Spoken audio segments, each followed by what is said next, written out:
Hello and welcome back to ThatLittleRedheadedKid.com. First off, I want to apologize for the hiatus that we've had. I was just trying to motivate myself to record these commentaries, and work and real life seems to have interfered with it. However, I'm back in the saddle again, and hopefully we won't ever have a delay as long as we've had this time. So, about Fun Fruits. For those of the 80s and early 90s generations, you're going to recognize this commercial right away. This was in every kid's lunchbox.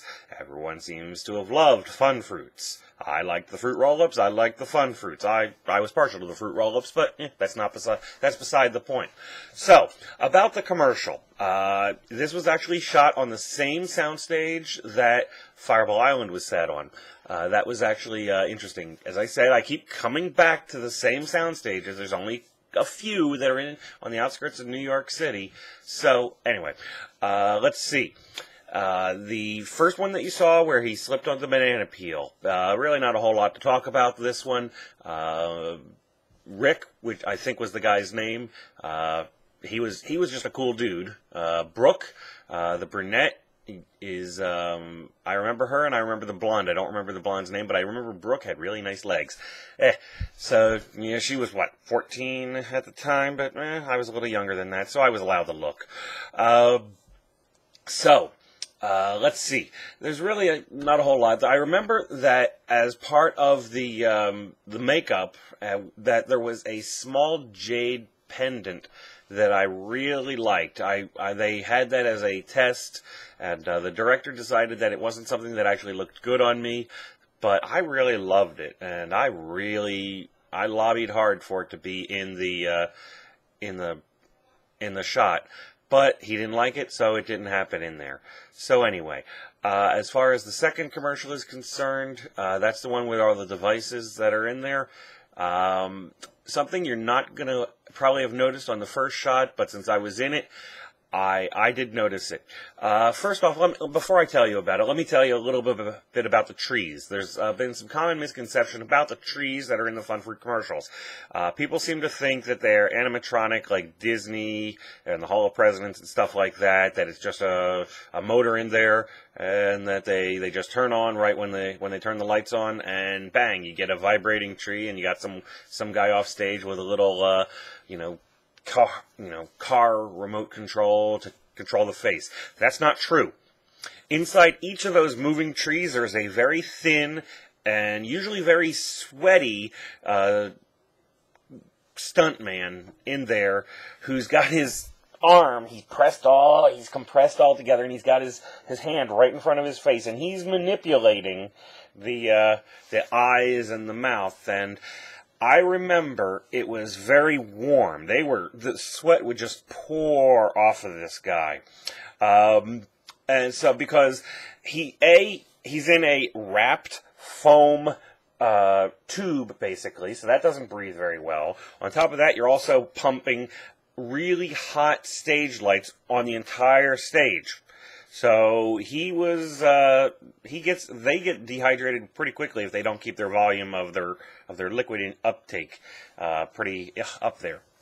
So between every take, he had this little fan that he would just, he'd pop his head out. And the one that I spoke to, there was a couple there, but the one that was really the center tree, the one that they really focus on, there was this one guy in there, and between the takes, he'd just pop his upper body out, and he'd grab the fan, and he just just try to fan himself. It was a little battery-operated one, and I just felt really bad for him.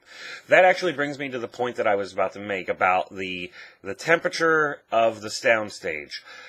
You'll notice that when the second commercial first starts, I've got these headphones on. These were vinyl, and they were totally 80s.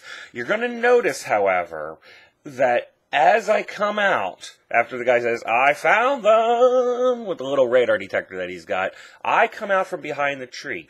Take a close look at me. I'm not wearing the headphones. Then we proceed directly to a close-up of me, and the headphones are exploding. This is a continuity problem. I recognized this at the time of the shoot, and I brought this up to the director. and he overrode me. It still to this day bugs me that there's a continuity problem in the commercial.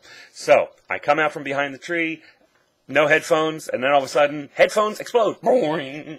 As far as the exploding headphones are concerned, as you would imagine, that they sat me down really, they sat me precisely down, and they said, "Don't move, Stephen." And then they put the headphones on me that are filled with this junk and all these watch stuff and watch doodads and stuff that... Anyway, and they put 2 lines of fishing line on the doors. And literally, they rolled tape and they said, "Action!" And that's exactly what I did. I went, bleh. And of course, when they slow it down, it looks like the headphones have been blown out.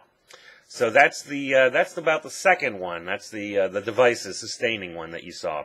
The third one was, and both the first and the second one were shot back to back. They were shot the same day. The third one was a call back a couple, maybe 6 to 12 months later. Fun Fruits was still being successful, so they had me come in, and it was just a direct call. I didn't have to interview again for it. They had Rick, they had Brooke, and they had me. The blonde was mysteriously absent as well. There's also another actress that you don't see at all. She was an extra, and she was, I don't know where the heck she was, but she was there. I swear to God, she was on the set, but you never see her on screen. So she's the mystery Fun Fruits hunter. But they didn't have the blonde come back. I don't know why. I consider myself privileged that I was able to come back for Cream Supremes. They're covered with yogurt. So that was Fun Fruits. There's actually a fourth one out there that I didn't show because it really was recycled, and it was just introducing the Fun Fruits contest, and go to this, right to Grand Rapids, Minnesota, and for the rules, and et cetera, et cetera, et cetera. You also notice that the first 2 have the promo behind it, the studio from the ad agency, excuse me, with the countdown, boop, boop, boop, then boop. The third one does not. The ad agency didn't give us Cream Supremes. They said, okay, Cream Supreme spot is going to be on sometime during this show, Saturday mornings. So, okay. So we just had to record it directly off of the TV with a VCR. So that's Fun Fruits. I hope you enjoyed it. Once again, I'm sorry that it took so long for me to get the commentary up. If you have any questions, feel free to email me. I'm thatlittleredheadedkid@gmail.com. And I'll hopefully be able to catch you in a couple days, and you'll see another one of the commercials. See you on the flip side. Bye.